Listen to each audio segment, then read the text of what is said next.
everybody, and welcome to another episode of the Going Over Podcast. It is I, your neighborhood-friendly coach, trainer, and 44-year-old professional wrestler,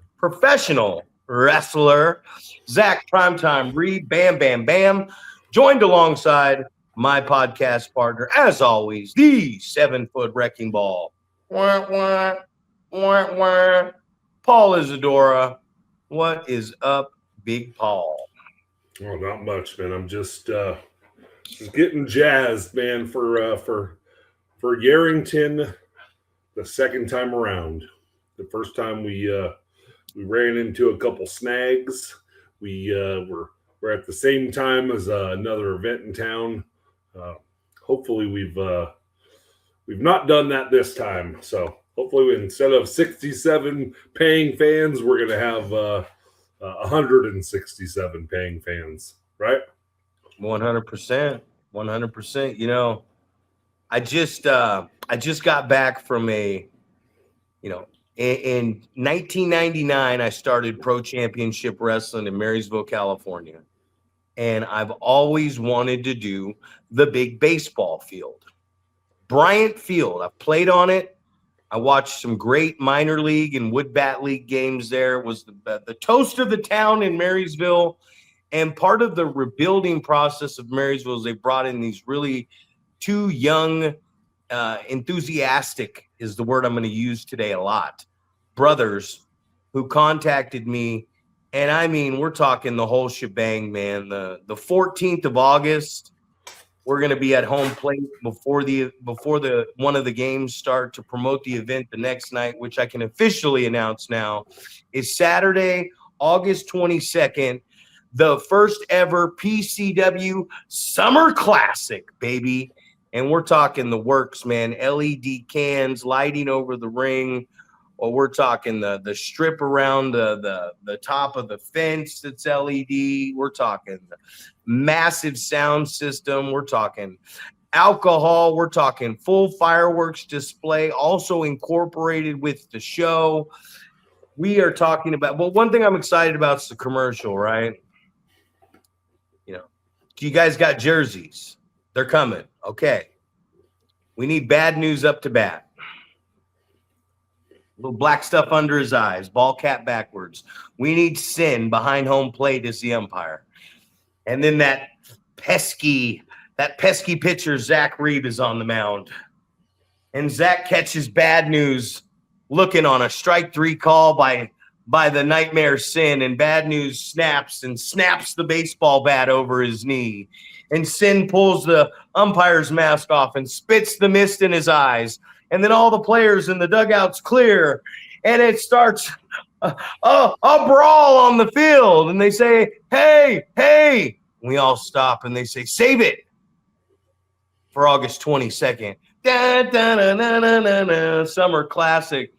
And to me, going into this, I was aggressively enthusiastic is what I want to say. And I said it before about when you go to a new promotion, you know, and you're putting in the time, shut your fucking mouth, right? Like, just do what they say, listen, and wait for someone to say these words to you. What do you think? So as I'm standing on this baseball field, and I had some previous talks, I'd already locked the date in, but I didn't lock in the numbers for both nights, anything like that. And just a pleasure, you know, I was talking to Maple Gramps, and like she said, most people say you can use the facility, but you can't really use the facility, right? But to have access, to be able to go, hey, we need this, we need that, we need to use this. Oh, you got this? Well, we can do to have people that their goal is we want to put on the best entertainment possible.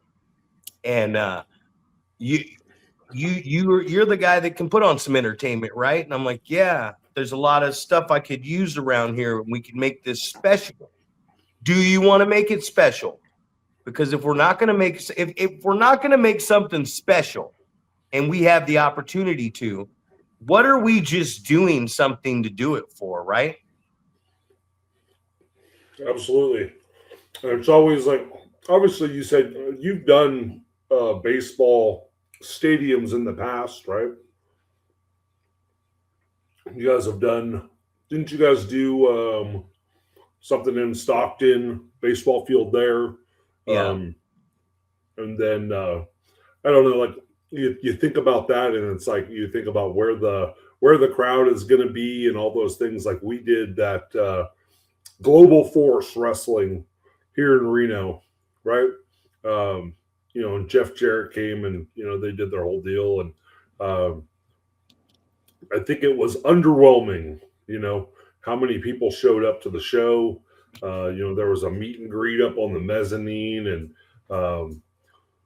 I don't know. I guess you think about how big these baseball stadiums are and how you're going to present this to the fans, and how you're going to set up. And you were just telling me right on home plate, man, like smack dab there where everybody can see, and and it sounds like just based off your excitement, that this is a huge opportunity. And you never know, man. These are those things where you set it up and you go fucking balls to the wall, and you do a fantastic job, and then these people want to have you back, right? So that's kind of our experience in Winnemucca, right?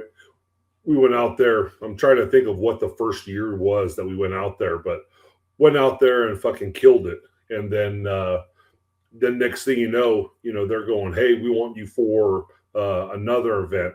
This time we want you for a 2-day, motorcycle rally. So we did that. And then, 2 weeks from now I guess it's 10 days now, not even 2 weeks, but 10 days from now, we're going to a tattoo convention in Winnemucca as well. So it's just the power of going out there and, and going and saying, hey, here's what I can offer you. And then going and fucking delivering. Like I've had this conversation over and over with my wife about, when you have a job and people are over promising and under delivering. And I've always been the guy that's going to try to do the opposite of that. Right. And just as I said, what we're hoping to get in attendance, right? This coming weekend in Yerington. I was thinking the same thing, man. I'm going to say a number that I think we can easily reach, and hopefully we outdo that substantially. But and that's kind of what we're looking to do, man. Where you go out there and you put on a great performance. So sounds like you got this thing all dialed in, man. When you got the opportunity in advance to really promote this thing, and it sounds like they're ready to get behind it and put their promotion into what you're trying to do. And I know you always do a great job of promoting. So, but sounds like kind of a dream come true, man. You've been waiting fucking 26 or 27 years to run a show at this baseball stadium, and here it goes, man. You got that opportunity, but just know that this is things that come with the sacrifices that you've been putting yourself through over the past over a year with your sobriety and your journey. Good things happen to good people, and I wholeheartedly believe that that's opportunities are coming to you as a result of you being clear-headed and focused and driven and all these things, man. So kudos to you for that. No doubt about it. Waking up cloudy, hungover, thinking that you got a drink to go through to get to the next day, having ideas but not being able to see your ideas through because you can't get up and physically go do them, nor do you want to, man. The idea that you can wake up and finally be yourself, because the person I was when I was drinking was not myself. And I see that on so many people out there. And this is not a intervention, if you're watching this, of me trying to say, hey, I talked to somebody the other day and they were like, hey, I'm a drunk. And I said, hey, you said it, not me. Because it's you said it. And opportunity, man. Yeah, I am waiting for opportunities. I want opportunities. I'm working hard for opportunities. I'm chomping at the bit for them because I know I'm going to nail them. I know I'm going to pull off something special, and that's not cocky. That's not arrogance. That's not even my ego. It's confidence. It's something I know I can do, and I want to do it. And as I look closer into this, I think like, man, I love baseball and I love wrestling. I love both of these things more than anything. That's something bad. And you love wrestling. They're both your passions. And I get to mix these two things together, and I get to do it in my hometown and 27 years. And it all has come together now through being in recovery, man, and being spiritual with God, not religious. I'm not going to get into that stuff, but what I am going to say is you wait for moments, right? You wait for moments, and they always say, stay ready, because you never know when that opportunity is going to come. If you stay ready, then you don't have to get ready. An opportunity is just preparation meets opportunity, man. You get it. The opportunity arises, and you know, like I always say, man, you could fail and you knock back down, but this is just one of those things where I'm not going to fail. The idea of tonight, they're going to send me the picture of the field lit up with the big screen and their logo on it, because that's what I asked for. And then I can get this to Buck, and Buck and we can have the promotional advertisement ready before April. So everything's good to go and ready by May 19th when they open the season. The screen, the PA, the flyers, everything. We got 3 months to promote this thing, man. I can't get most people, friends, family, to come out in my town to watch us, because they're usually at the bar or whatever getting smashed drunk. We'll meet up with them after a Limelight show or a Prospect show, but don't worry, now we won't have to meet up with you, because you can have some $2 beer nights. You know what I mean? Like they said, we're in the liquor and the food business over here. Fireworks display during the show, after the show, access to the lights, and I've already got the thing the big truss system that's going to go over the ring. I already know what I'm going to do for the locker room. I already know where it's going to set up. Everything's going. You're not going to see that open space in the outfield. What you're going to be presented is, we're giving you WrestleMania, man. And people can watch this podcast and laugh at me, which they've done plenty of times before, from 17 to now. And they go, Zach thinks he's going to walk into a baseball stadium with 6,000 seats, and that's not including what's on the ground, and he's going to put on a PCW Summer Classic and give us a outdoor WrestleMania independent wrestling event. Fuck yeah, I am, with nothing but confidence in my voice when I tell you that, ladies and gentlemen. So yeah, it's a lot of good things going on. And you know, one thing I wanted to talk about and to get off my spiritual soapbox, Paul. I'm going to hop off my spiritual soapbox, as we like to say in the old recovery program. So I watched the promo. I don't know if you did, with Roman Reigns and CM Punk this last Monday. They've been going at it for about a month, right? Have you watched any of this? I have not. Okay. So I'm watching this, and last week Roman wasn't there. And they've already given us a couple good weeks of just zingers and jabs at each other, getting real personal. I want to watch this match. I want to watch night one. I want to watch Randy. I want to watch Cody. And I want to watch Roman and Punk on night two. And I know a lot of people are saying, we talked about them saying, Cody said it's going to be a sleeper WrestleMania. Well, you know what they've done well? They have given us 2 reasons to want to watch both nights. 2 amazing main events that have so much history and so much story. That's what WrestleMania is. You have set up the main event that we want to see for both nights.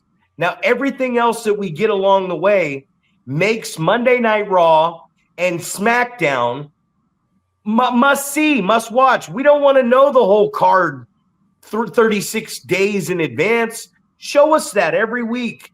Surprise us. Brock Lesnar, Oba Femi. I thought that was amazing the way they put that together. And those guys are over. And of course Oba Femi's going to win.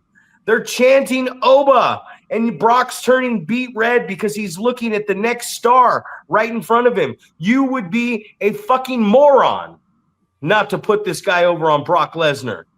I mean, shit, when there was no fans, you put Drew McIntyre over on Brock Lesnar.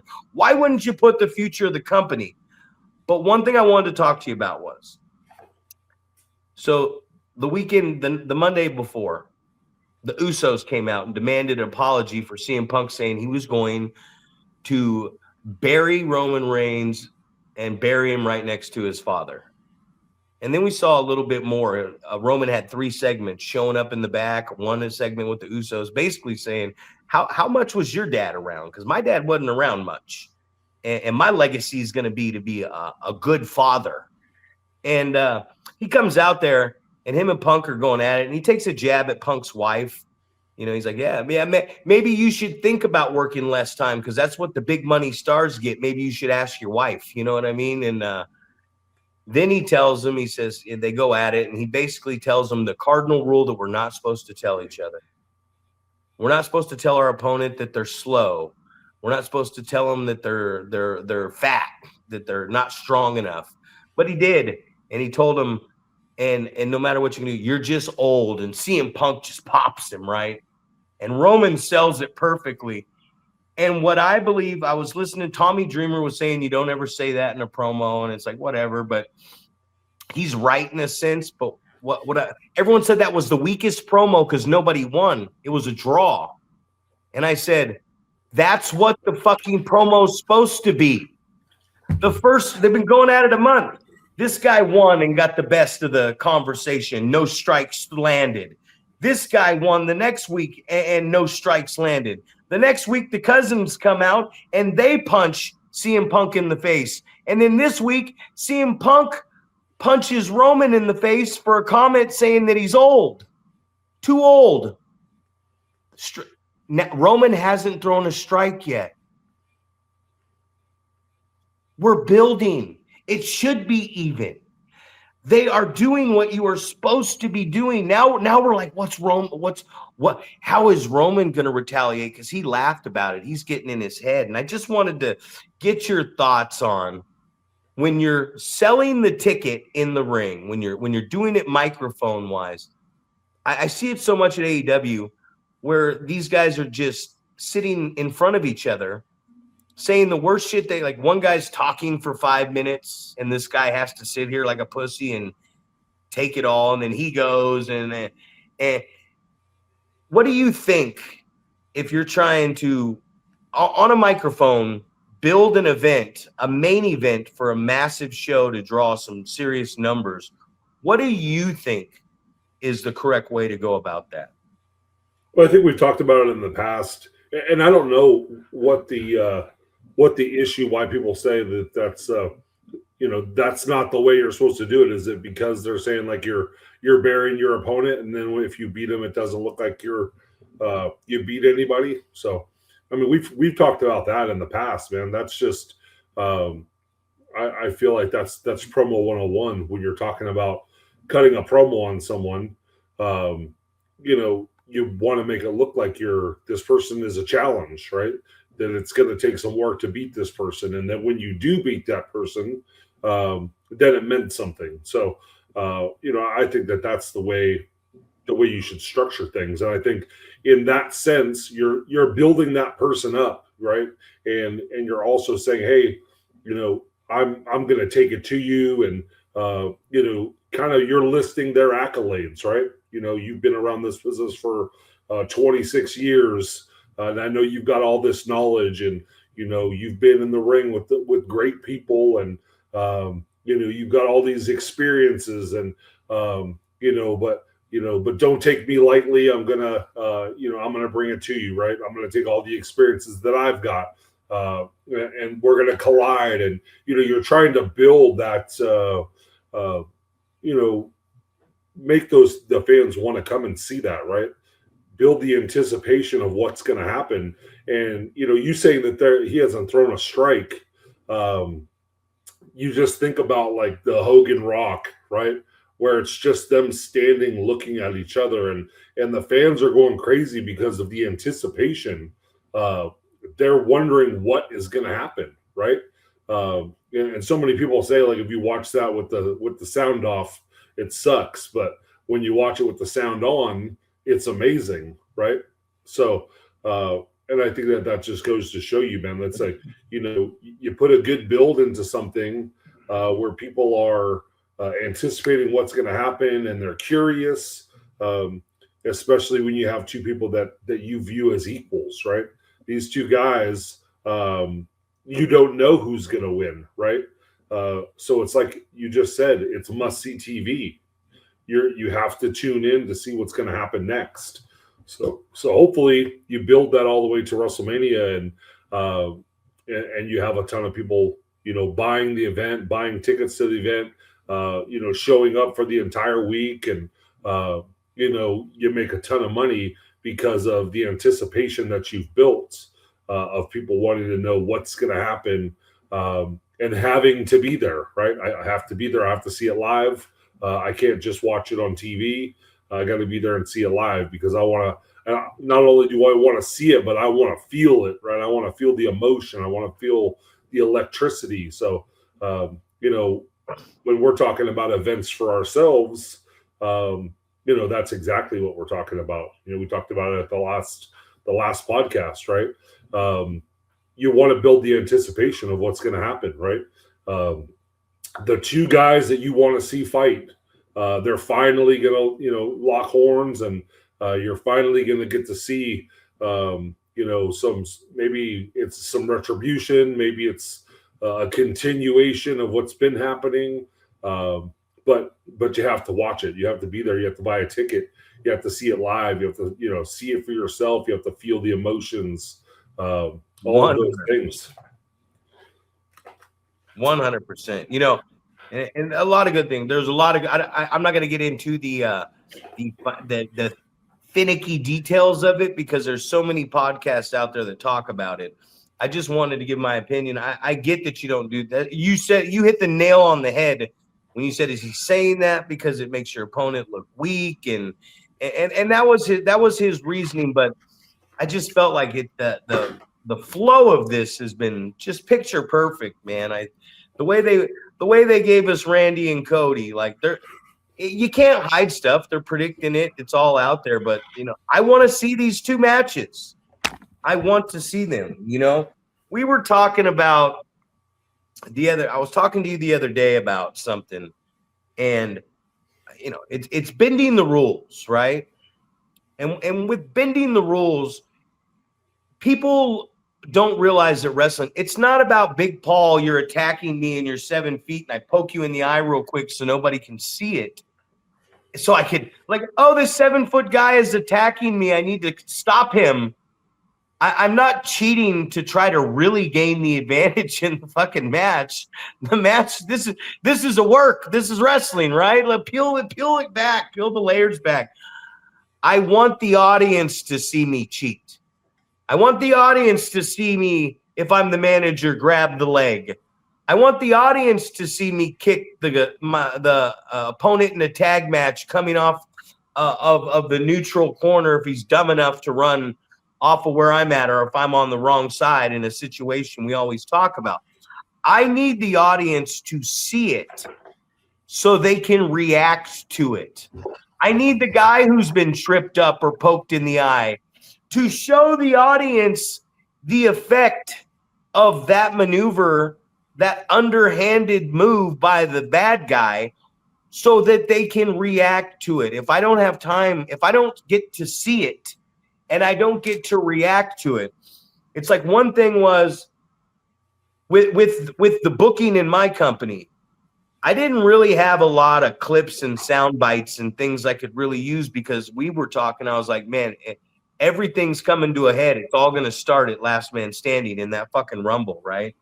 So one of the best shots, and I just posted it, was Maple Gramps clotheslining. Did you see that?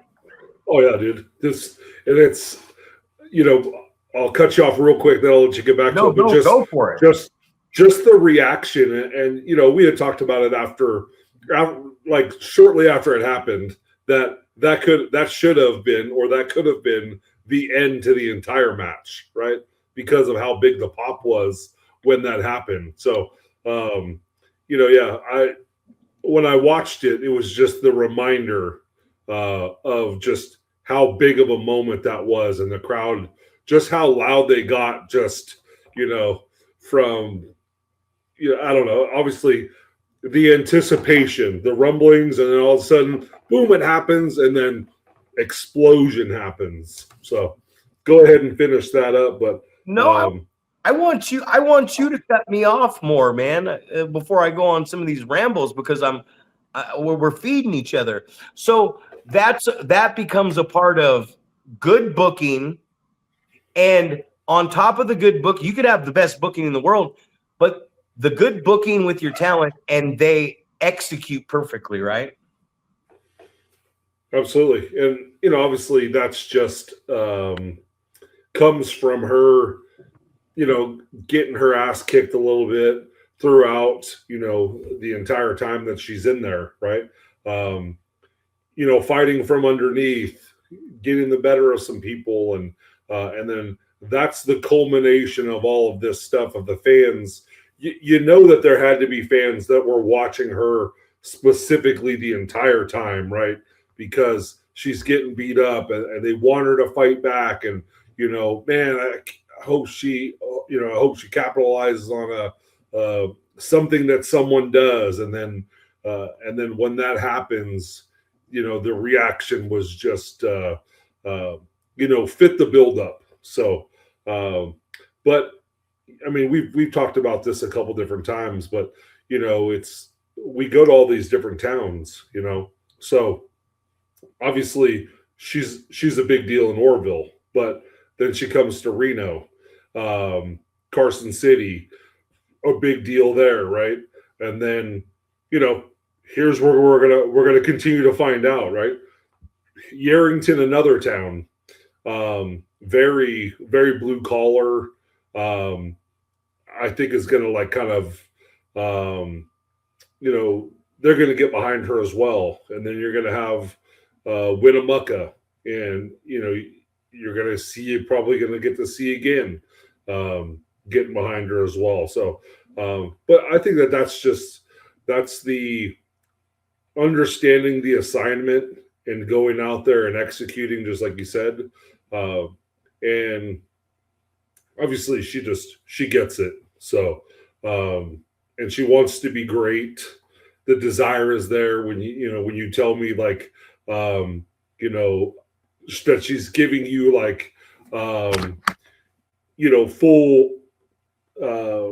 full permission to fucking coach her, right? Hold her to the highest standard, and don't let me slide on anything. That's just the maturity, and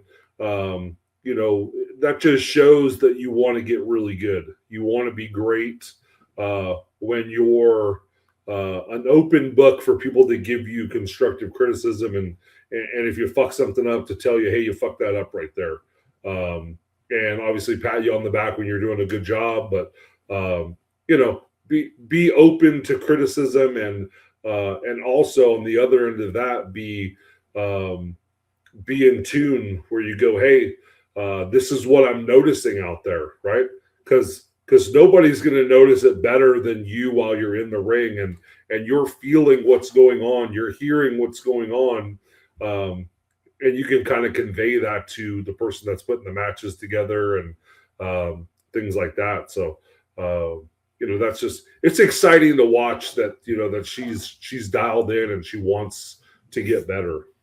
Well, the booking, where I was going with it was when we were in Carson City, when you were putting the booking together, you said, what do we do with Maple?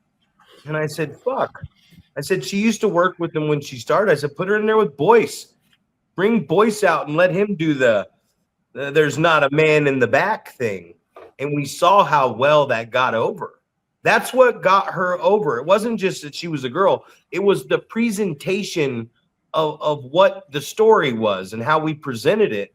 So when and that's how we started the Rumble. From the gate, Boyce out there saying there's 29 other men and there ain't a man in the back who's man enough to throw me over the top rope. Bring out number 2. There's not a man in the back. And it's Maple in her hometown, and they blow up. And then we gave them a different times where it was like, oh God, it's now Maple's down 3-1 with Boyce and the Unwanted, Nash and Christian with Annabelle, her rival on the outside, who's not in this match because she didn't win the last woman standing match. And then now it's 3-on-1. They're chanting Maple. They're closing in. The 10-second clock goes down in the buzzer. It's somebody else to stop this moment. Oh, this moment's going to happen again. Wait, there's another distraction. Oh, that distraction costs. You're telling the story because you're utilizing the right talent, and the talent understands the assignment. They understand that them getting over as this villain and allowing this moment to happen is going to get everybody over. We want to pop the building.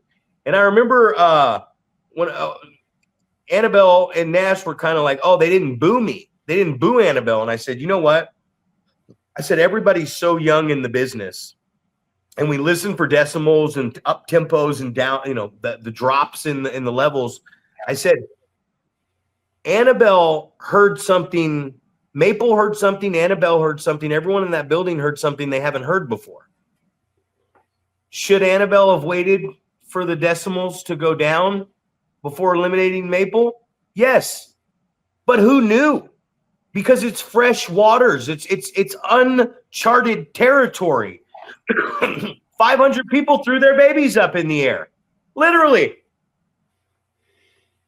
They would have kept screaming until that. So she learned a valuable lesson. We didn't know. It's energetic. It's so much emotion. Every time I watch that, I get goosebumps. I'm watching a 17-second clip over and over and over again, and I get goosebumps. And that's what everybody's watching. So the engagement from that. So when I'm putting that, there's 27,000 people in the Oroville current events page I'm a part of. I've been posting in that thing for 5 years. Maybe you get a couple dickhead old people that come in and go, there's still simple-minded people out there, huh? And then you comment back and you're like, hey, thanks for the positive comments. Have a good day. Appreciate you. And what can you say now?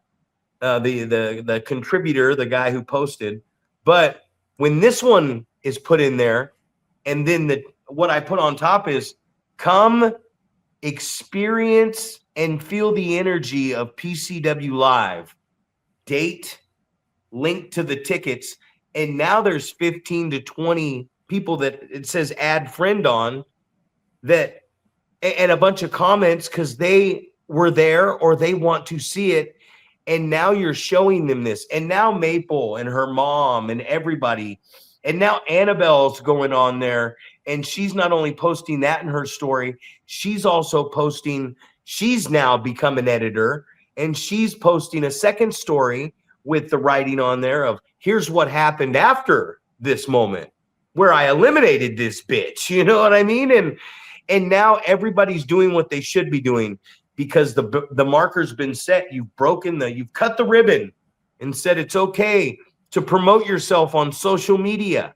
It's totally fine. Let's all do this. Let's all get better. Let's all bring more attention to the product at hand. And that's the thing. Maple's out here. Annabelle's out here. All this talent's out here working their ass off.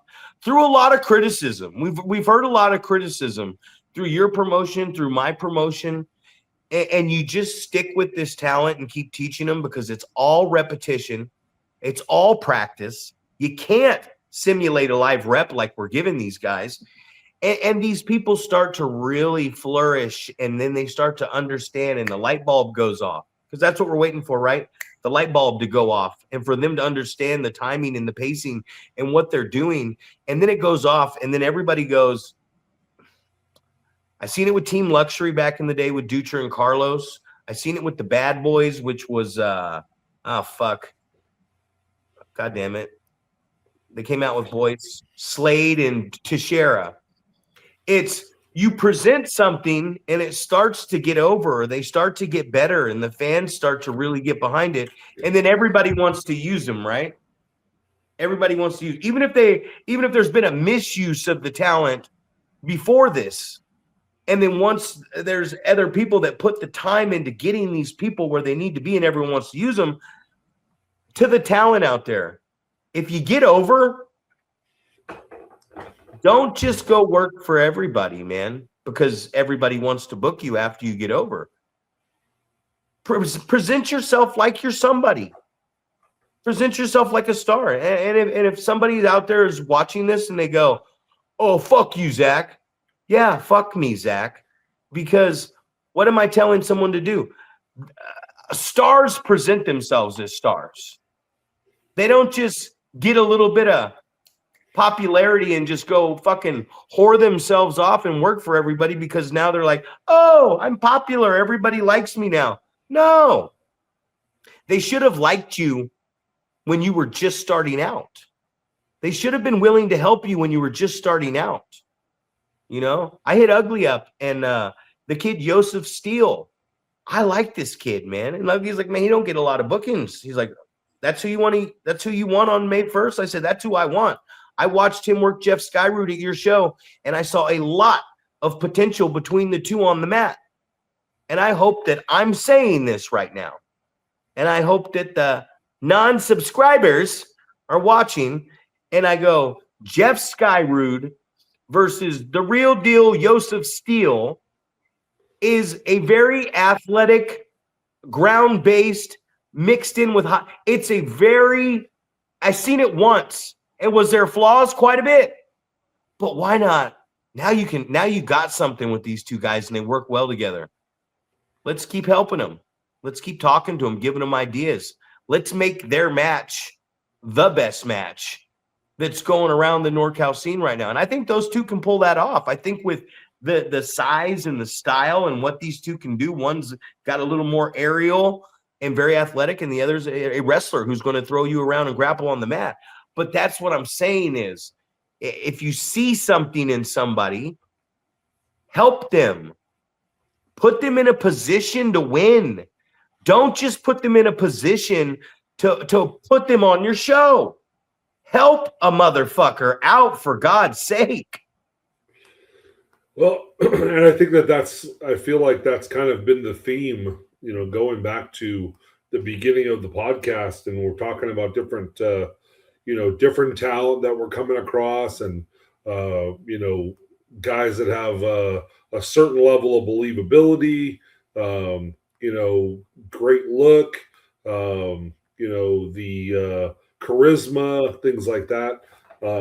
So I don't know, obviously for me, I enjoy having different guys from different places on the show, and because I feel like that's how we kind of get mixed in with a lot of different, like, what are they doing in other states as far as training? What can you learn from other people? I always thought that was something that was very unique, going to different camps, like, Adam and I, and we had gone to Florida for FSW for a tryout. Me and Corey went to Ohio Valley Wrestling in Kentucky for a tryout. We had gone to Missouri for Harley's. So you get a little different, I don't know, just different teaching styles, I think. And you come across people that learn a little bit differently and can show you some stuff. I think, for me, just always kind of being an open book and trying to be a sponge and learn from everybody, and, never thinking that someone is beneath me or anything like that. I've always been kind of the, listen to what people have to say and kind of pick and choose the things that apply to you and that you can use moving forward. So, and I love that aspect of, when people go somewhere big and get some opportunities and they come back and kind of tell the lot of people about what's going on, and here's what I learned at this place. I always think that that's something special that a lot of times that you get to share with the guys in Northern California, and obviously for us in Nevada, going somewhere and coming back and saying, hey, this is what I learned at this place. And, I feel like, just like the conversations that you and I have, differing opinions on different things. And I feel like it's always kind of a learning experience as well. It's like, oh, I didn't know what your point of view was. I didn't know how you interpreted something, and vice versa. Trying to share ideas and in the hope that everybody kind of gets better and we can get things moving in the right direction, and then our little scene becomes better in the long run as a result. Trying to pair people up with people that they've never wrestled before, I think is something special and unique. You think about the times that you've gone in the ring with somebody that you say you've never touched before this match, and then something special happens out in the ring, whether it's they surprise you or you surprise them with something that happens in the match, whether it's the way that you listen to the crowd and control the match, or vice versa. Maybe they're doing something that you go, hey man, I really like what you did out there, and I'm going to start using that. So I think those sharing ideas, man, it makes things really special, and hopefully that's kind of what happens with these young guys, right? You get them in there, they've wrestled once before, you put them together, and I'm sure there's going to be some pre-match stuff like, hey, last time I saw you, this is what happened. Here's what I'd like to see. And then you let them go out there and see if they can, make it happen. Can you execute what I'm asking you to do? And then, as a result, it's just going to get better and better. Well, if you can't execute, what are you doing? That's the whole reason we got you out there. It's like I was telling a couple guys the other day. Nobody punches with their right hand with their right leg forward. So if I tell you to step with your left leg to throw the punch or the forearm or whatever, and you don't adjust, if you're down there at a WWE Performance Center or whatever, a tryout, and they say, hey, do it this way, and you don't make the adjustment, get out of here. You just blew your opportunity because you weren't willing to do it the way they wanted you to do it, or execute the way execution, man. Nobody says it's got to be perfect. Mistakes happen, but let's head towards the direction of the execution that we want, right? I heard and there's a lot of talent out there, man, that really, really, really want to help out. Like we were talking about the show this Saturday coming up for Ugly, and somebody said something about referees, and Lex Gonzalez is hitting me up about getting referees. She's been very adamant with me about getting referees, and I keep going, well, does Ugly need any other referees? I don't know if he needs more referees or not, because I didn't know if she asked, but like just so helpful, you know what I mean? So hungry, so helpful. There's so many talents out there, man. There's so many talents that want to get better and they want to be a part of something. And getting in the car, man, opportunities. It's like, Jalen Love, man, that guy he's always in the gym. He's always working. He's in the car. He's going places now. He's training 2 days a week. I just had Chris Barboza. He's from Sac Elk Grove. And a guy, we had a guy that just took some time off, and he was supposed to wrestle Jalen at the show. And I was talking to Ugly, and I was like, well, this kid, let me see if he's going to be there. I'm pretty sure he is. And I call him up, he don't answer, but then he calls back, and it was probably one of the best moments of my life because he's serious about it. I'm like, hey, you've been working with Jalen at class. I'm like, I'm going to have you wrestle him. And he's like, okay, I'll be there. He goes, thanks, coach. And I go, all right, man, I'll talk to you later. He goes, all right. I go, bye. And he doesn't hang up the phone, right? And I hear this, and I don't mean to put him on blast. I thought it was the most amazing thing I've ever heard. So he forgets that he doesn't hang up the phone, and he's real serious. He's like, thanks, coach. Appreciate you. Oh, yeah. And the phone hangs up, and he goes, yes! Right? Yes! And he doesn't know I'm still on the phone. Maybe he'll know now on Friday, day of the event. But I hung up the phone, and I immediately called Ugly because, wow, one guy who was going to be in the match isn't coming to practice, and his head's not in the game. And he called and said he's taking some time off. This kid was waiting. He wasn't on it. He was waiting for it, and he got it. And he was playing it cool, calm, and collective. And then I said, all right, thanks, coach. And he got off the phone. And then he didn't realize that I had him on, like maybe if I would have just pulled the phone away and I wouldn't have been on speaker with myself talking to him, but it was on speaker and he just goes, yes, with such enthusiasm. And I just hung up the phone and I started smiling and laughing. And that's who you want on your roster. That's who you want in your school. That's who you want on your fucking team. You want that motherfucker who wants to be a part of this. I'm not saying this about Chris Barboza, who I love to death. Bam, bam. I'm saying this guy works hard. He's at every practice. He's at every show, setting up, breaking down. He wants it, man. He's getting better. He was just the runner-up for Living the Dream like 6-7 months ago. And he's already worked his way with Sergio and Valens, who won the contest. And now I'm telling him he's replacing somebody on a showdown here. And the enthusiasm of, man, I am excited. And I'm so glad he forgot to hang up the phone. Because I'm hearing that was for himself. I look at him I look at him in even different way now. I go, man, that's someone I can depend on. That's someone that I want to work even harder with because of that energy, that enthusiasm, that excitement about being on something, to get better, to get an opportunity, some exposure. Maybe there's no money in it right now. Who cares? I'm so tired of hearing people go that, well, you gotta, if you're not getting paid to put your body on the line, time away from the family, it's like, you're going to do it anyways. You're going to do it anyways. You walk out there getting paid.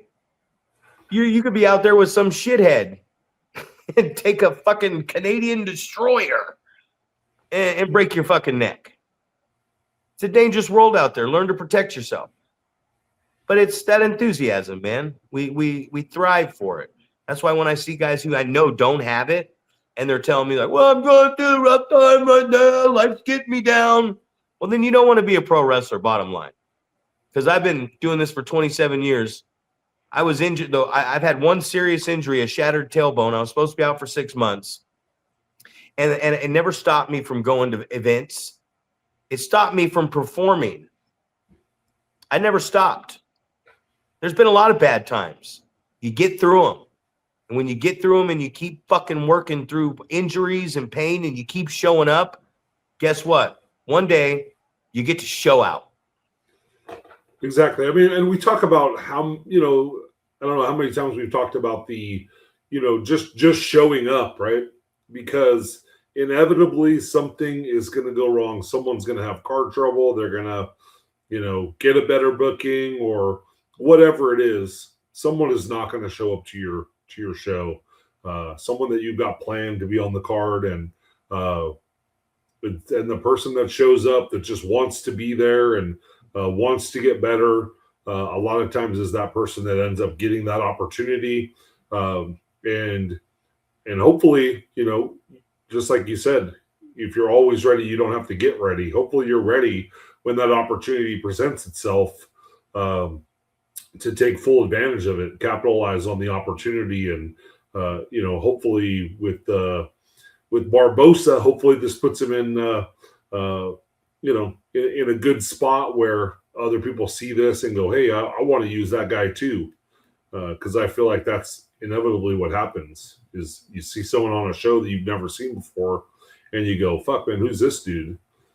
Somebody, especially someone that's in good shape, that's got a good attitude, that, wants criticism and, hey, can you watch my match? Can you tell me what I did? What'd you like? What would you change? All these different things. And I just think over the last, 18 months or whatever, of, how our promotion has been going in the right direction. And we've had a lot of those people, right, that show up. And, I was thinking about like Eric Dennis.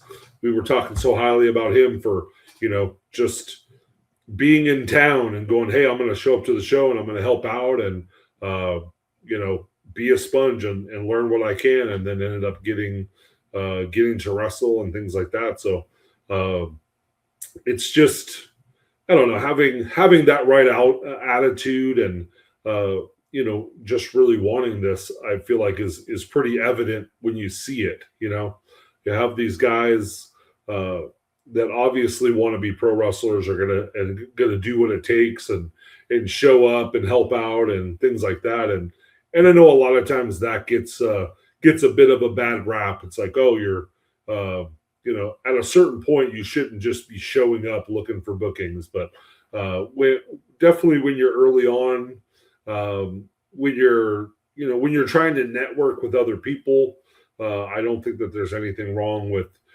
showing up to a promotion and talking to the promoter and offering to help with whatever you can help with, whether that's ring crew or selling tickets or security or whatever it is. It's a foot in the door. And so many times we've had people that are, that traveled with us, and, they would have the promoter going, I've seen this guy over and over and over.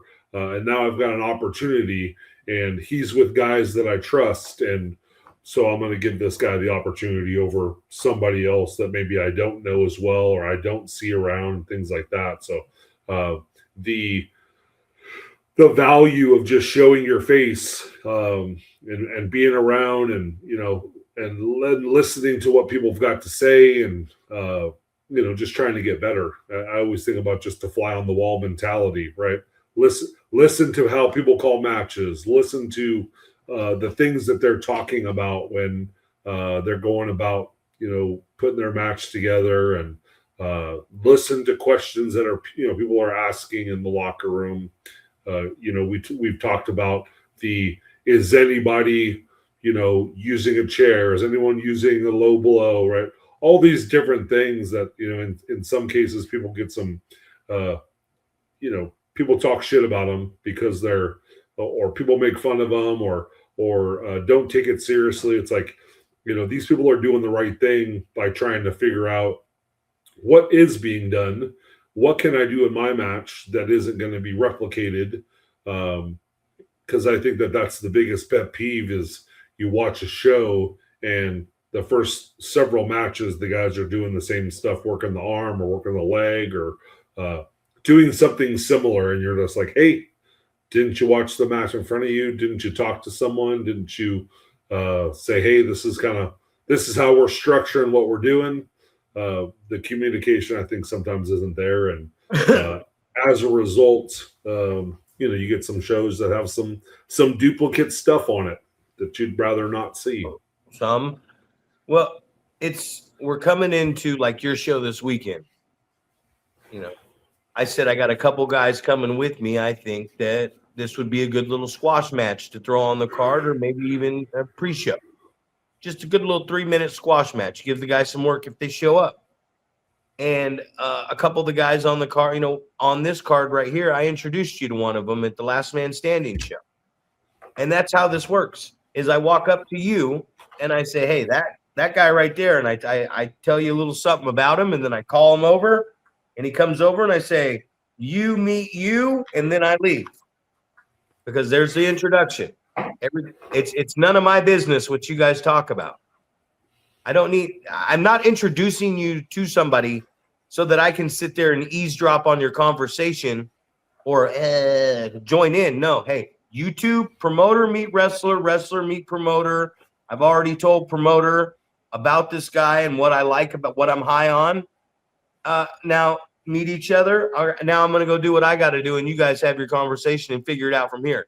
Because I think this person is going to be good and an asset to your promotion as well. And when I say, hey, I got a couple guys, maybe maybe we can give them a 3-minute squash. So I think it would be good. When you have potential students coming at me like that, you're going to come to me and say, hey man, I think Last Man Standing or prospect, I think this guy, can you give my guys an opportunity? I'm going to do it just because you said to give them an opportunity. Not that you're going to misuse the opportunity, but you're like, hey, I think these guys got some potential. Can you give them a couple minutes? I'm going to go, yeah, fuck yeah, sure, I am. as we get closer to 5 minutes remain in this podcast, I wanted to talk about what I want to talk about next time, but we might not talk about it because we might be talking about the fucking weekend and the double shows, which I'll probably have learned something else. So I just want to say real quick, here's my Hall of Fame induction speech. I would like to thank all the businesses over the last 27 years, small businesses, that have allowed me to put my posters up in their window and to put my double-sided flyers on their counters or at their registers. Because without those small businesses who pay rent, water, PG&E, electric, allowing me to have space on their real estate for no charge at all, because it's not you need to put my stuff up. Without them supporting my business, I wouldn't have a business. Without the school being the bread and butter of what makes everything operate, which without production, Doc Haywood, it's season 5, episode something of Limelight. Do you realize that for 5 seasons, 5 years now, this guy has produced a 1 hour plus weekly YouTube show? What the fuck? There's nobody else that's doing that. People have tried. People have tried for a couple months and then just given up. Been like, oh, we'll be back in a couple weeks, and then they're never back. They actually deflected you to think they were taking a couple weeks off so you'd forget that they're not coming back. And now he's on his second fucking show. So thank you to the businesses. Thank you to the school. Thank you for the students working hard. Thank you for the production and guys like Doc Haywood who take so much fucking time to help these guys and don't get enough credit for what the fuck he's doing. They're like, hey, just sitting in front of a computer screen. No, this motherfucker is making this promotion, and anybody, new guys come in and get AI and graphics on a screen. They don't even know they're getting it, man. Thank God for Buck James. Thank God for guys like Buck James. Thank God for Stephen West Coast McCrickert and West Coast Design for giving legitimate companies the opportunity to have quality championship belts, and for giving marks that would never have had a championship belt the opportunity to sit in their bedroom and masturbate all over a $600 piece of leather with some metal on it in their name, or their poker game, or their fantasy football game, or promotion. Thank God for these people, right? Because there's some hindrances and some stuff they do. But as far as the wrestling business goes, thank you to all these people, man, that put in so much work. Thank you for promoting and running shows, Thank Ugly for having a platform where there's Oliver John and I'm allowed to come out there myself. And he does most of what he does. It isn't for story related purposes. It's to help young wrestlers to get better. If you haven't been to an Ugly Dojo matinee show and training, it's not about the draw or anything else. It's about going, and who else is doing it? You look at it like, what the fuck sometimes, but he's bringing in two guys that are really going to give you an hour and a half or so of something to work on. And then he wants you guys to go out there and work on it in your match. That's what his contribution to what he's trying to do is. He's trying to work with young talent. He's trying to help young talent to get to that next level. And you're running a promotion. You're running a business right now, Paul. So thank God for the Larrys. Thank God for the Seans. Thank God for the JPs. Thank God for all these people. I know it's got to be tiring sometimes, and it's got to be, oh, man, life sucks, but we're not making any money yet. You will. Just stick with it. Don't be a pussy. I'm just saying. It's not about any one person. I'm just saying in general. Right. Well, and I think that's you couldn't do this without all those other people willing to lend a hand, the guys that just want to go out there and hand out flyers, put posters up, things like that, because they want to see you succeed. Ralph. Yeah, Ralph. Big Ralph. You can't do these things without those type of people, man, that just they want to see you succeed. And and hopefully they understand that when the success comes, there will be retribution, right? Is that the right word? You will retribution, or I don't know. Is Ralph married? Retaliation. Oh yeah, Ralph's married. yeah. Damn, because we got a couple fly honeys that work in the kitchen up in Yerington, Nevada. I don't think the Flag Master is going to be there. So, you know who I think needs to show up at this show since Ralph's married? I think we're gonna need to see old Sam Rock. I think we're gonna need to see Sammy Diaz, Samuel Del Toro, and I can go, Sammy. There's some help needed, assistance needed in the kitchen. That's right. We're losing. The V card's going. See if his mouth moves so fast when he talks. Yeah, I was saying it the other day. I think I had Ethan's mom just crying laughing. I said, "Hey, could you imagine if you were a girl and Sammy was eating you out? All you'd see is the top of his bicycle helmet."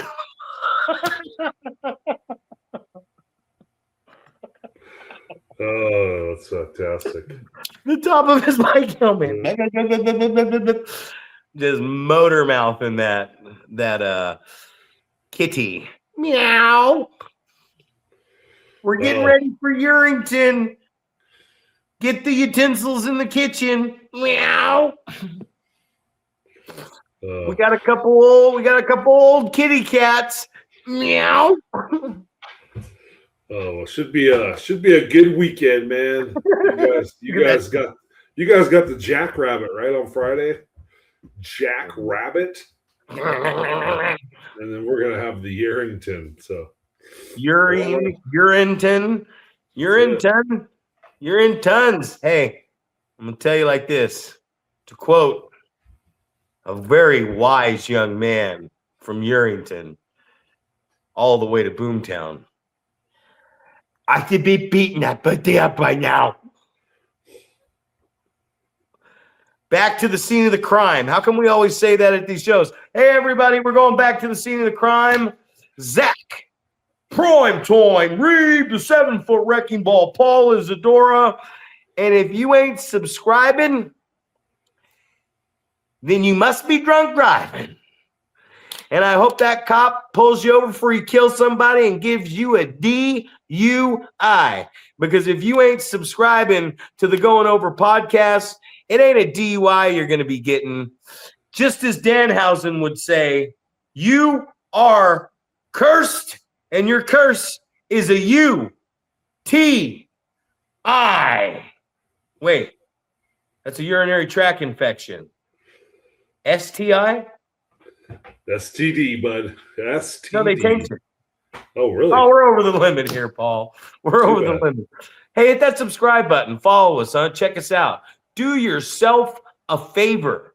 Get to the Jackrabbit on Friday night to watch the Ugly Dojo versus PCW and get your ass to Yerington, Nevada. They could get buried out there, Paul. It's a desert. That's a high desert. That's it. The high desert. Yeah. Well, all right, man. We'll see you on Saturday at the Yerington, Nevada. Samuel Del Toro.